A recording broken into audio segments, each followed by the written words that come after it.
What's up, Jets Nation, and welcome back to another episode of the Juicy Jet Podcast. I'm your host, Kevin Rooney, and I had to jump on today. I'm still very emotional because this is one of the most historic days, not only in Jets history, but in NFL history, with one of the wildest trade deadlines that the NFL has ever seen. And unfortunately for us, or maybe fortunately, depending on how you look at it, it involves two major cornerstones of the New York Jets and the last 6 years of Jets football. So we're going to talk all about it. I'm going to apologize in advance. I'm still really processing all of this as news comes in and as you're hearing about some of the things that have happened throughout the day. And it's been wild, but it was just an absolutely stunning, shocking, unbelievable. If you tell me you expected this to happen, you are a bold-faced liar. We talked about this trade deadline being for the players that were on expiring deals. We talked about Brees. We talked about Michael Carter. We talked about Quincy Williams. We said maybe there's a chance that Quinnen gets traded. We talked about Alan Lazard. We talked about all those folks. But man, you did not expect what the first domino was to fall today from the New York Jets, and it is the New York Jets trading their Defensive Rookie of the Year, two-time All-Pro, 24-year-old star cornerback Sauce Gardner, who just got extended 3 months ago to a 4-year, number one highest-paid cornerback in the league extension. He gets traded to the Indianapolis Colts for 2 first-round picks and A.D. Mitchell. Wow. I could not believe it. I was at work eating lunch with my coworkers. I had a new person who just started. So, I was trying to eat with everybody, be social and all that stuff. And I got stopped right in my tracks and saw the news, I have Rappaport, alerts on. So of course it comes through. Couldn't believe it. Thought it was fake. Thought it was lying because there was no way you could convince me that Sauce Gardner would be someone who'd be on the trading block this trade deadline season. It was crazy. And the reason is because of all the things I listed. He's a young cornerstone piece to this organization who was literally just paid.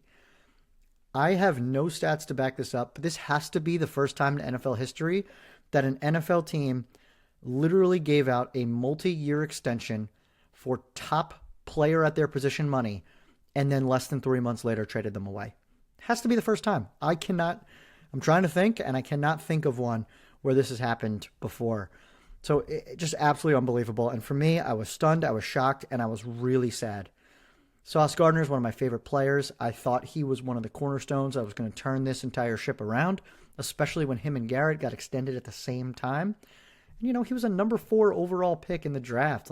He's a guy that you want to be able to build around. And it seemed like Glenn and Muji wanted to build around him. But now I'm thinking to myself, what can I even believe anymore? They just paid this guy, and then right away they say, no, we're trading him away. Now for me, I am very disappointed, very sad, very kind of pissed that he got traded. But I still understand the value that we got back. I get it. 2 first-round picks and a former second-round wide receiver is a great haul. It's definitely an offer that Muji couldn't refuse. I think that's why he made the deal. But the thing I'm most pissed about is the fact that we are such a sad, pathetic organization that we finally have some good players. And in order for us to turn this entire ship around, we got to trade all the good players away. That's the part that is extremely frustrating, is that we constantly have to rebuild. Guess what? That famous draft where, we thought we were coming out of the rebuild, we traded away Jamal Adams. We traded away all these players. And we had the 2022 draft where we draft Sauce, Garrett, Jermaine Johnson, Brees Hall. What are we doing now? We just had an entire trade deadline where the people that were talked about being traded were Sauce, who did get traded, Brees, Jermaine. So the players that were supposed to come in and do the rebuild for us are the ones that we're now using as trade chips to rebuild again. That is the sad part about what we're doing. And as a fan, I can't keep getting on board with the rebuild over and over again. Now, I get it. We have to do it. Once you got rid of Aaron Rodgers, this was going to be the plan. We're always going to start Justin Fields. Hopefully, he was going to be good enough to be a bridge quarterback to whoever we draft next year. And it turns out he ended up being a lot worse than we thought. And now we're, no matter what, having to draft a quarterback and probably start them right away next year. So this is going to give us the ammunition to do that. We have an extra first-round pick next year in 2026 and an extra first-round pick in 2027. So great haul. I can agree with that. If I take all the emotion out of it, it is a really good trade. I feel like we may have won this trade because it takes the money off the books. It adds the 2 draft picks. There's a receiver that has some upside in A.D. Mitchell, where the Colts kind of gave up on him after he dropped the ball before crossing the goal line a few weeks back. So, sure. But my thing is, you're creating another hole that we're going to have to fill. And I can't help but be reminded of my other former favorite player, Darrelle Revis. We trade him away, and what do we do in the next draft? We take D. Milner. We traded Revis away. We draft D. Milner, and how did that work out for us? The draft is a crapshoot. We're not a very good team at drafting, and I get it. That doesn't stop us. We still have to draft players, of course. Like I'm just saying, I've seen this a bajillion times. We draft D. Milner, and he's horrible, and then we have to sign Revis back again. So we're going through this endless cycle of where we have a 24-year-old, 2-time All-Pro who just got re-signed, where his contract's going to look like a steal in 2 or 3 years. And we're going through this again, where now we have a hole at at cornerback 1, where Brandon Stevens, who has played a lot better, but now he's your number 1 corner. He's going to be covering the best guy on the other team. You got A.Z. Thomas, who's a rookie, has only started 1 game in his life and got burned in that game. But like we see promise. We like him a lot. I think he's going to be a really good player. But it's another hole. It's another hole that you're potentially going to have to either sign somebody who's not as good as Sauce to big money, because free agents get paid big money. That's how it goes. Or draft another player who's another young player. You're restarting all over again, all that kind of stuff. So I don't know. It felt like him and Garrett were the 2 guys. And right now, there's really not a lot of players for you to count on as a Jets fan. As a fan, like, one of the best parts about being a fan of anything is you got players you like. Like the Knicks, you love Jalen Brunson. The Islanders, I'm wearing my Islanders shirt right now. It's rejuvenated life into me because of Matthew Schaefer. Like, he's so fun to watch, and he gets you excited. You get a favorite player. All we have is Garrett. That's it. Brees, we got to figure out if we want to extend him now. I don't know. We'll talk about him in a minute. Jermaine Johnson, we got the 5th-year option. Is that going to last? I don't know. Is anyone else good on this team? Maybe Mason Taylor? I'm not sure. Sauce was one of the guys. It was Sauce and Garrett, and I get it. Sauce tweeted a lot, and it wasn't always the best tweets, but he was always really good with the media, really good with the fans, and an easy guy to root for. And there are a lot of fans out there that say he's super overrated. He doesn't get turnovers, which is true.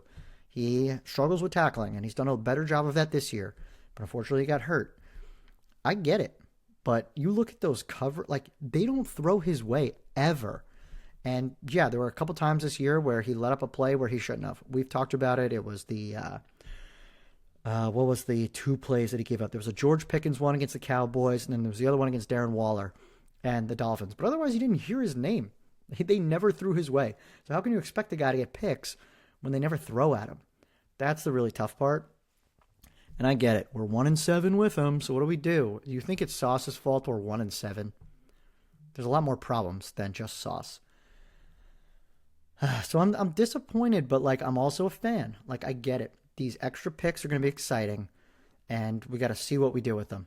We will not know if this trade is actually a win. Everyone's saying it's a win, but we're never going to know if this trade is actually a win until probably 5 years from now, because that's when we're going to have both picks in the building, and we're going to see how good they are, and we're going to give them a couple of years to live up to their potential. So that's that. I'm really frustrated about that one, and it was just so shocking and sends a very weird message. And we'll talk about what Muji said a little bit later too. Now let's get on to the second trade. So now that we trade Sauce, I'm like, fire sale. There is no reason to keep all these people that are on expiring deals if you're trading a guy like Sauce. So immediately my mind went to Quinnen. I'm like, Quinnen's got to go. And I actually thought Quinnen probably, I wouldn't have been mad if Quinnen was traded, because here's my stance on Quinnen. Quinnen has been a fantastic Jet for the past, 6 years? This guy has lost just as much as the rest of us. He's been through it. So, you think if we're frustrated, he's on the field losing every single week as a member of the New York Jets. And you knew it right when we got rid of Aaron. He tweeted out, "I'm not here for another rebuild." So you already knew he was frustrated. Then the team starts off 1-7. He was probably pretty angry and upset and probably on his way out. And that's what happened. It sounded like he was quietly requesting a trade in the background. And originally, when the Cowboys were looking to move Micah Parsons, they wanted Quinnen Williams. But the Jets weren't going to give up Quinnen and a couple first-round picks for Micah Parsons. So now we end up winning this deal where, good for the Cowboys, they're going to have two really good run stuffers in Quinnen Williams and Kenny Clark on their D-tackle room. That's probably the best D-tackle room in the league. But we get a 2026 second-round pick and a 2027 first-round pick. I thought it was a stretch to get a 1 for Quinnen, and we get a 1 and a 2? I was like, okay, this is the kind of deal. If we just did this deal, I would have said this is an extremely successful trade deadline. We did the right thing. We set ourselves up for the future without getting rid of players that need to be here for the long haul. But because Sauce is wrapped in that, then it's trouble. The big question really about Quinnen now is he a Ring of Honor guy for the Jets? Maybe. I don't know. We'll see how he finishes out his career. But for me, he's always going to be one of the staples that you remember as one of the Jets during this drought that didn't get the wins he deserved.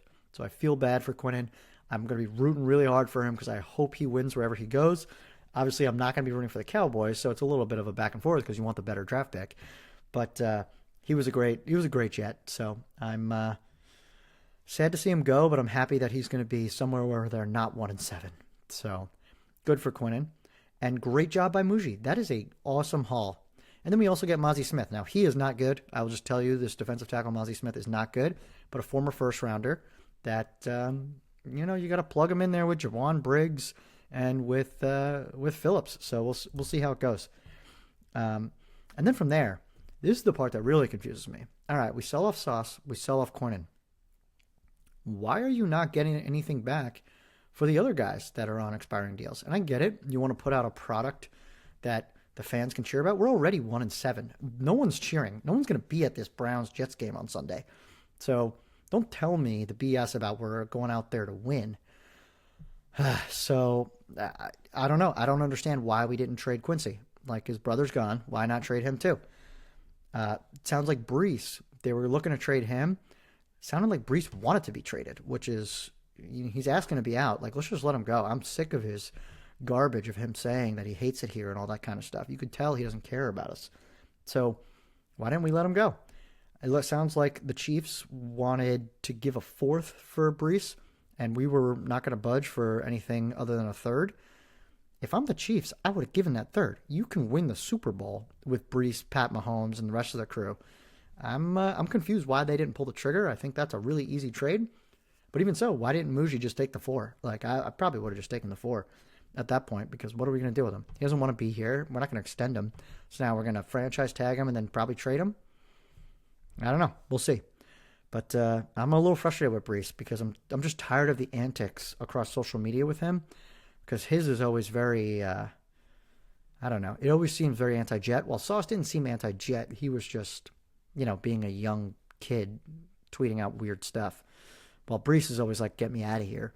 And then there's that one story of Aaron Glenn ripping into the team after one of the losses, and Breece is sitting with his headphones on in the cold tub. Come on. Grow up. So I don't know. I know a lot of people wanted Breece, but I think he's the biggest complainer out of all of them. So he's the one I probably would have gotten rid of. The other big one was Jermaine Johnson. I think there were rumors of potentially a 2nd-round pick being thrown out there, but obviously it doesn't sound like it was high enough. I wouldn't have gotten rid of Jermaine, but if the offer was high enough, you do it just because we've already gotten rid of these two guys, so we might as well just restock. And Jermaine's actually an older prospect. Sauce is only 24. Jermaine's already 26, so he's only a year younger than Quinnen, which is kind of crazy because Quinnen's been on the team for eternity. But I love Jermaine. I think he's a good leader. I think he's a guy that fits Aaron Glenn.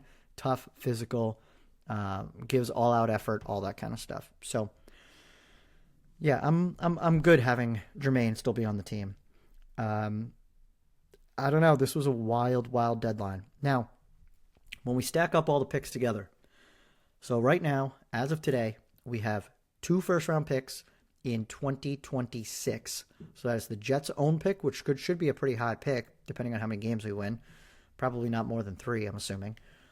And then we have the Colts. So we got to root for the Colts to lose, because the worse they are, the better draft pick we're going to get. And then we have another second. We have our own second-round pick, and then we have the Cowboys' second-round pick. So that's 4 probably top 60 picks. I'm assuming probably top 50. 4 top 50 picks in this draft, which pretty much gives us the flexibility to do whatever we want.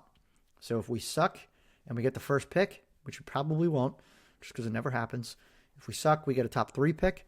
If we want to move down to 1, we can. If we want to draft our quarterback and then move up for other weapons, we can.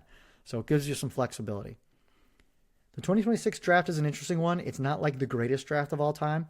There's a lot of these quarterbacks that are, very hit or miss. We're still waiting to see like who's going to stand out. There's Fernando Mendoza. There's let's see who else. We've got the guy from Alabama who's only started a single year, so like that's like the Mark Sanchez experience all over again. But he looks really good. Got the quarterback from Oregon, Dante Moore. He looks pretty good, but once again, none of them are like standing out as the stud. And then all the ones that we thought were going to be good haven't really lived up to the bill. Lenora Sellers has played pretty bad. Should probably go back to school. Arch Manning probably goes back to school. You got the guy from Clemson, has not been good at all. You've got the guy from Miami, Carson Beck. It's like 2 years in a row he's just been disappointing. Garrett Nussmeier's been disappointing from LSU. So it's not the quarterback class that we thought it was going to be.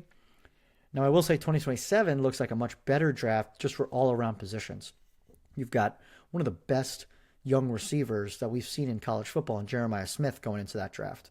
You've got a great quarterback in Ohio State coming out of that draft. So the 2027 draft, we have 3 first-round picks and then our own second-round pick. So the 3 first-round picks are our own, which will probably be bad next year too, especially if we're starting a rookie quarterback, or a miracle happens, like a Jaden Daniels miracle. Number 2, our second pick is the Colts pick. So we got to root for the Colts to suck again. Hopefully Daniel Jones just collapses and becomes the old Daniel Jones.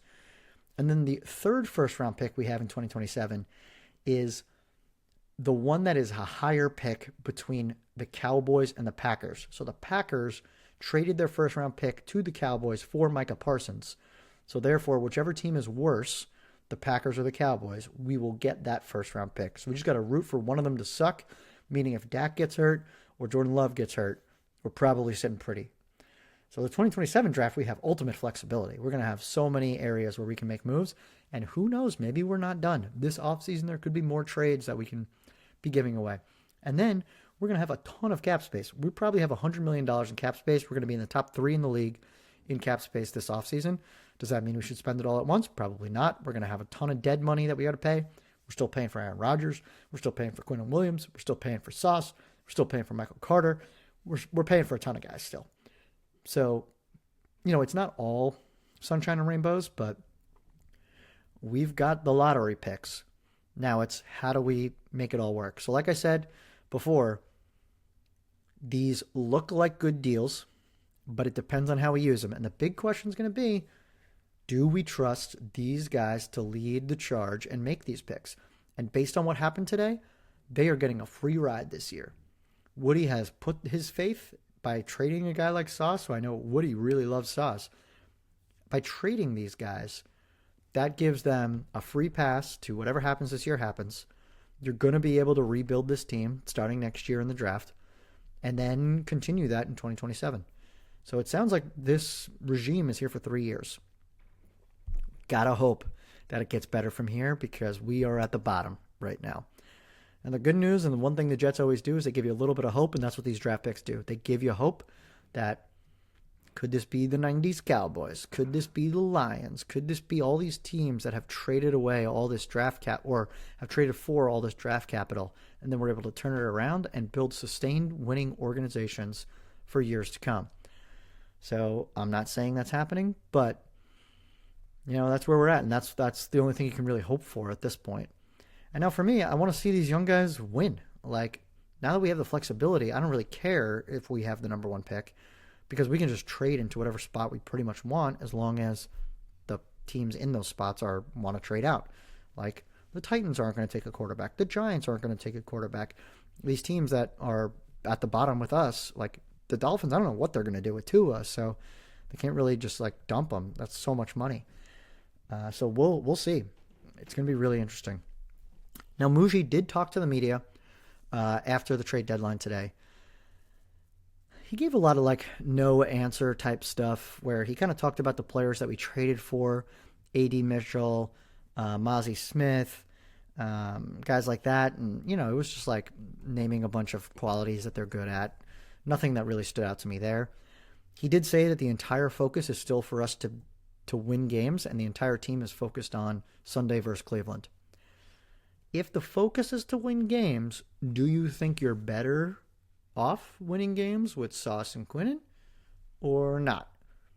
So you're not telling the truth because your total focus isn't on Cleveland. Otherwise, we'd still have both these guys. I'm not saying that we should, but you know, you got to give us something here, Muji. You can't trade away 2 cornerstones and not really say a ton. So I don't know. I thought his press conference wasn't anything to write home about.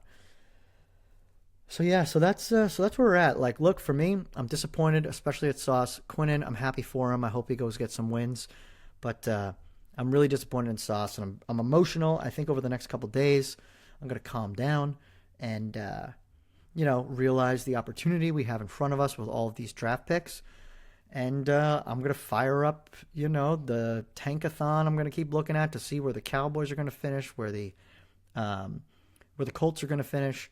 I'm going to root for them to lose some games. I really want that Cowboy pick in the second round to be a really high pick.